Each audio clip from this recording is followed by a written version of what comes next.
আমরা ব্যাপক প্রস্তুতি নিয়েছি তাকে স্বাগতম জানানোর জন্য। আমরা ৭১-এর শহীদদের স্মরণ করছি, আমরা ২০২৪-এর শহীদদের স্মরণ করছি।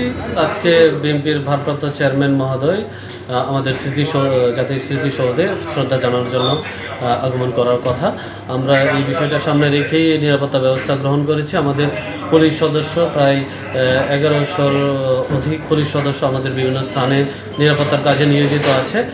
এই পুলিশ সদস্য শুধু ইউনিফর্ম না, আমাদের যারা সাদা পোশাকি পুলিশ সদস্য আছে তথ্য সংগ্রহের জন্য আমাদের ট্রাফিক পুলিশ সদস্যরা আছে, যেন ভারপ্রাপ্ত চেয়ারম্যান জনাব তারেক রহমান সহ ওনার সফর সঙ্গে এবং সাধারণ মানুষ যারা এখান থেকে নবীনগর হয়ে দেশের বিভিন্ন স্থানে গমন করে থাকেন, উত্তরবঙ্গে বিশেষত ঢাকা আরিচা হাইওয়ে এবং ঢাকা টাঙ্গাইল মহাসড়ক দুইটি ব্যবহার করেন, তারা যেন কোনো ধরনের কোনো জটিলতায় না পড়ে, কোনো ট্রাফিক সংক্রান্ত কোনো ঝামেলায় না পড়ে, এই জন্য আমাদের পর্যাপ্ত সংখ্যক ট্রাফিক পুলিশও নিয়োজিত আছে।